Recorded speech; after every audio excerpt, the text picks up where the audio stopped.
Assalamualaikum warahmatullahi wabarakatuh. Saya Alpi Asmil Marendi dengan NIM 0801223389, kelas IKM 7 semester 1, Prodi Kesehatan Masyarakat, Fakultas Kesehatan Masyarakat.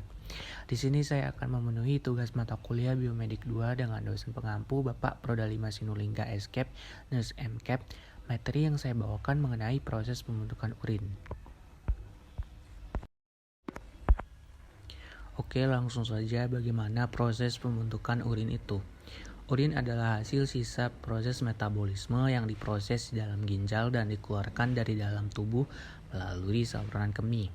Proses pembentukan urin terdiri dari 3 tahap, yaitu filtrasi atau penyaringan, reabsorpsi atau penyerapan kembali, dan augmentasi atau sekresi, pengumpulan.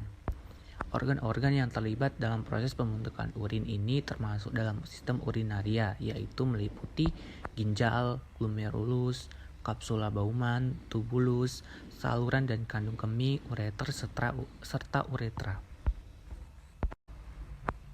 Adapun urutan proses pembentukan urin tersebut sebagai berikut. Yang pertama yaitu filtrasi atau penyaringan.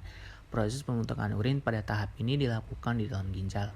Ginjal mempunyai sekitar 1 juta nefron, yaitu tempat pembentukan urin. Setiap waktunya sekitar 20% dari darah akan melewati ginjal untuk disaring. Proses filtrasi ini dapat menghilangkan zat-zat sisa metabolisme atau limbah dan menjaga keseimbangan cairan, pH darah, dan tekanan darah. Darah yang mengandung zat sisa metabolisme akan disaring karena dapat menjadi racun untuk tubuh. Tahapan ini terjadi di badan Malpighi yang terdiri dari glomerulus yang dibungkus kapsula Bowman, kantong pelindung yang sekaligus menampung hasil filtrasi. Glomerulus bertugas menyaring protein dari darah dan limbah agar dapat melewati kapsula Bowman. Hasil penyaringan ini kemudian disebut sebagai urin primer. Urin primer termasuk urea di dalamnya merupakan hasil dari amonia yang sudah terakumulasi. Hal ini terjadi ketika hati memproses asam amino dan disaring oleh glomerulus. Yang kedua yaitu reabsorpsi atau penyaringan kembali. Proses pembentukan urin selanjutnya adalah reabsorpsi, yaitu penyaringan ulang.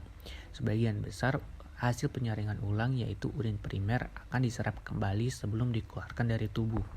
Penyerapan cairan tersebut dilakukan di tubulus proksimal nefron, tubulus distal, dan tubulus pengumpul. Air, glukosa, asam amino, natrium, dan zat gizi lain yang diperlukan tubuh akan diserap kembali ke aliran darah di kapiler yang mengelilingi tubulus. Setelah itu, air bergerak secara osmosis dari konsentrasi tinggi ke konsentrasi lebih rendah. Hasil dari proses ini nantinya akan disebut sebagai urin sekunder. Yang ketiga yaitu sekresi atau augmentasi. Sekresi adalah tahap terakhir dari proses pembentukan urin. Proses ini dapat menjaga keseimbangan pH asam basa dalam tubuh, sekaligus keseimbangan elektrolit dalam darah. Dalam tahapan sekresi, urin sekunder hasil reabsorpsi akan mengalir langsung ke tubulus distal dan tubulus pengumpul. Setelah itu, urin mengalir ke bagian tengah ginjal, lalu ke ureter, kemudian disimpan di kandung kemih. Jadilah urin sesungguhnya. Urin dalam kandung kemih akan mengalir ke uretra saat buang air kecil.